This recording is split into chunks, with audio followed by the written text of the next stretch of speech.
Hi, കിച്ചീസ് കിച്ചണിലേക്ക് എല്ലാവർക്കും സ്വാഗതം. ഇന്ന് ഓണം സ്പെഷ്യൽ നല്ലൊരു നാരങ്ങ അച്ചാർ ഉണ്ടാക്കാം.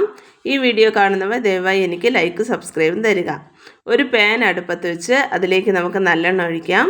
നല്ലെണ്ണ നന്നായി ചൂടായുമ്പോൾ കുറച്ച് കടുകിടാം. കടുക് നന്നായി പൊട്ടി വരുമ്പോൾ കറി ലീഫ് ഇടാം. കറി ലീഫ് നന്നായി മൂത്ത് വരുമ്പോൾ എടുത്തു വെച്ചിരിക്കുന്ന വെളുത്തുള്ളി അതിലേക്ക് ആഡ് ചെയ്ത് വെളുത്തുള്ളി നന്നായി മൂത്ത് വരുന്നത് വരെ വഴറ്റിയെടുക്കണം. നന്നായി വെളുത്തുള്ളി മൂത്തതിന് ശേഷം അതിലേക്ക് ചെറുതായി അരിഞ്ഞു വെച്ചിരിക്കുന്ന നാരങ്ങ ഇടാം. നാരങ്ങ ചെറുതായി അരിയുമ്പോൾ ശ്രദ്ധിക്കണം, നാരങ്ങയുടെ കുരു രണ്ടായി പിളർന്ന് ചെറിയൊരു തുണ്ട് പോലും ഇതിനകത്ത് വിടാൻ പാടില്ല. അങ്ങനെ വീണിട്ടുണ്ടെങ്കിൽ നാരങ്ങ നല്ലതുപോലെ കയ്ക്കും. അതുകൊണ്ട് ചെറുതായി അരിയുമ്പോഴത്തേക്ക് അതിൽ കുരു വീഴാതെ ശ്രദ്ധിക്കുക. ഇനി ഇതിലേക്ക് ആവശ്യമുള്ള ഉപ്പ് ഇട്ട് അടച്ചു വെച്ച് വേവിക്കാം. വെള്ളമൊന്നും ചേർക്കുന്നില്ല. എണ്ണയിൽ കിടന്ന് തന്നെ നല്ലതുപോലെ വേവട്ടെ. ഇവിടെ നല്ലതുപോലെ വെന്തിട്ടുണ്ട്. നന്നായി ഒന്ന് ഇളക്കി കൊടുത്തതിന് ശേഷം ഇതിലേക്ക് നമുക്ക് എടുത്തു വെച്ചിരിക്കുന്ന പുളിവെള്ളം ആഡ് ചെയ്യാം. പുളിവെള്ളം ഇതിലേക്ക് ഒഴിച്ചതിന് ശേഷം വീണ്ടും നല്ലതുപോലെ ഇളക്കിയതിന് ശേഷം ഇത് നല്ലതുപോലെ വെട്ടി തിളച്ച് വെന്ത് പുളിയെല്ലാം വറ്റി വരണം. ഇവിടെ നന്നായി തിളച്ചിട്ടുണ്ട്.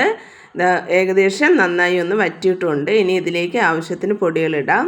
1/4 ടീസ്പൂൺ മഞ്ഞൾപ്പൊടി, 2 ടേബിൾ സ്പൂൺ മുളക് പൊടി, 1/4 ടീസ്പൂൺ വറുത്ത ഉലുവപ്പൊടി, 1 ടേബിൾ സ്പൂൺ മല്ലിപ്പൊടി, 1 ടേബിൾ സ്പൂൺ കായപ്പൊടി ഇച്ചിരി കൂടുതലായിട്ട് നിൽക്കുന്നത് അത്രയും ടേസ്റ്റ് ഏറും.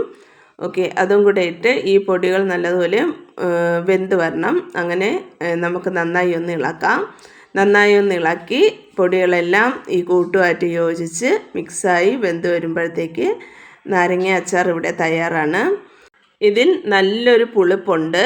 നാരങ്ങയുടെയും പുളിയുടെയും എല്ലാം നല്ല രീതിയിൽ പുളിപ്പുണ്ട്. ഈ പുളിപ്പ് ഇങ്ങനെ വേണമെങ്കിൽ ഈ സ്റ്റേജിൽ തന്നെ ഇറക്കാം. ഇല്ല, ഈ പുളിപ്പ് ഒന്ന് ബാലൻസ് ചെയ്ത് കിട്ടണമെങ്കിൽ ഇതിലേക്ക് ചെറിയൊരു കഷ്ണം ശർക്കര കൂടി ഞാൻ ആഡ് ചെയ്ത് നന്നായി ഒന്ന് ഇളക്കി നല്ലതുപോലെ തിളച്ച് വരുമ്പോഴത്തേക്ക് നാരങ്ങ അച്ചാർ ഇവിടെ തയ്യാറാണ്. ഇത് ഓണം സ്പെഷ്യൽ നാരങ്ങ അച്ചാറാണ്. എല്ലാവരും ഉണ്ടാക്കി നോക്കുക. സൂപ്പർ ടേസ്റ്റാണ്. എല്ലാവരും ഉണ്ടാക്കി നോക്കി അഭിപ്രായങ്ങൾ കമൻറ്റായി അറിയിക്കുക. എന്നെ ഇതുവരെയും സപ്പോർട്ട് ചെയ്ത എല്ലാവർക്കും നന്ദി. ഈ വീഡിയോ കാണുന്നവർ ദയവായി ലൈക്ക് സബ്സ്ക്രൈബും ചെയ്ത് കാണണമെന്ന് അപേക്ഷിക്കുന്നു. എല്ലാവർക്കും നന്ദി പറഞ്ഞുകൊണ്ട് വീഡിയോ നിർത്തുന്നു. Thank you.